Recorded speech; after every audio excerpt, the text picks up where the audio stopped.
The cold plunge was what we ended the weekend with, which was to say there is a lot of hard shit that we get to face in our life, including things that have nothing to do with physical hard things, like jumping into a cold plunge, but rather speaking out loud your truth or acknowledging a pain that's happened in your past, whether it's somebody you need to forgive or an experience that happened that you're still holding on to and feeling resentments or anger towards, whatever it might be.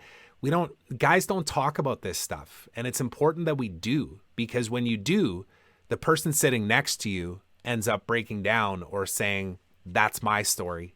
That's how I feel as well. And then again, you feel like you're not alone. You're actually on this journey with others, even when you're by yourself and you're with your own thoughts and you go back to your families and you get back into the routine.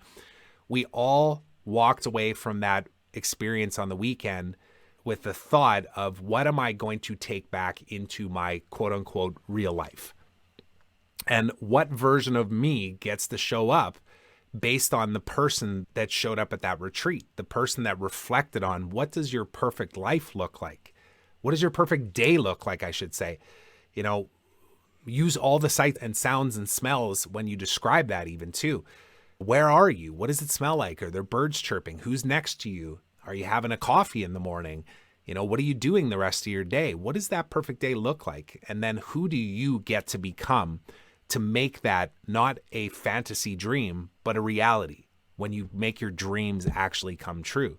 And we speak about this in the context of like manifestation and law of attraction and like attracts like and all that kind of stuff. And a lot of times, again, men can look at that and say, yeah, that's kind of hoity-toity woo-woo stuff, right? Like, I get what I get in life because of the committed action I take and the amount of hours and the hustle that I put in to create all those things in my life, because I am the creator of my reality.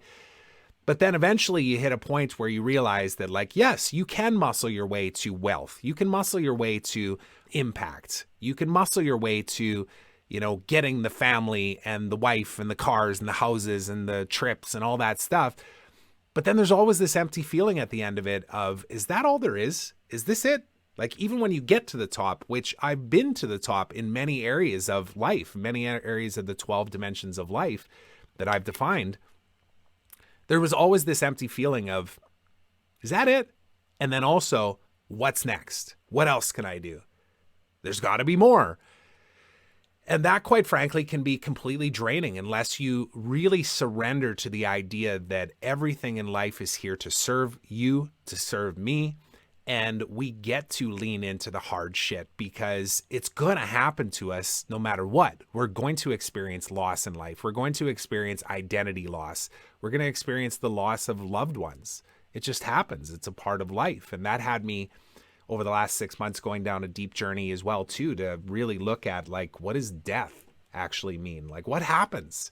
Do we just disappear into the ether? Do we become one with the ground? Like, do we go back to nature? Is there life after death? Like, all of these questions that I've been pondering myself over the last 6 months. So, I left everybody with some reflection questions as we left. And then, of course, we've kept in touch with everybody and we'll continue to do so. And we will find ways to continue to support each other and elevate each other as we continue on this growth journey, which I'll just say that too. It is a journey. It is a journey. It's not about the destination. And I know it sounds cliche, but it's so true. Even in the planning and then the actual doing of the event and then the follow-up aspect of it, that was one thing that I constantly grounded myself in, which was enjoy the journey. Enjoy the journey. Even those moments when we were planning things and we were like, holy man, I don't know, are we going to sell enough tickets? And then, of course, we put the call outs and I think we had 7 out of the 8 tickets sold within the first week or 10 days. So that one got solved pretty quickly. But again, we had to trust that it was going to happen because we had to commit to some expenses up front that, quite frankly, if nobody showed up, we would have been on the hook for, right? Which we would have figured it out. But still, we had to trust that this was going to happen, that we could create this thing that we had in our heads that we didn't even know exactly how it would manifest, but we had that belief and we showed up every single day and we took committed action every day. It wasn't a matter of just sitting back and, kumbaya, let's draw them in. Now, don't get me wrong. I believe, we talked about this in the Cold Plunge Truth today, that Mike and I meditated on the first week that we released this, and we said, we need to call in these men. We need to put the call out without calling them, if you know what I mean. And it was from that moment on that people just started showing up, and then they would refer a friend, or one of the guys that showed up brought his nephew with him. And our film crew and Laurence and Jen from Citrus Pie Media, who supported us with all of the video recording and then the post-production now that's happening as we speak, they invited some clients and said, I think you need to be at this. This sounds amazing. It'd be right up your alley. And those people showed up. So it wasn't one thing that actually caused it to come to fruition. It was a number of things, and it did take committed action.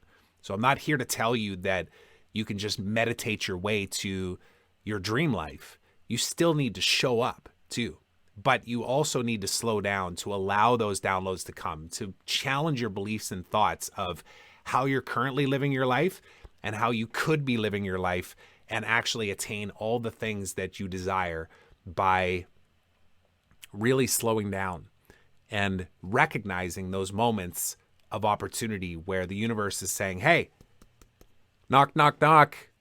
Look at this over here. And when we're so focused in another direction of like, no, I create everything and this is how it's going to work, we miss those opportunities. So just being aware of those things is incredibly important. Thanks so much for watching. If you enjoyed that clip and you want to watch the full unedited episode, go ahead and click over here. And while you're at it, don't forget to subscribe. It really does mean a lot to me. Thanks so much.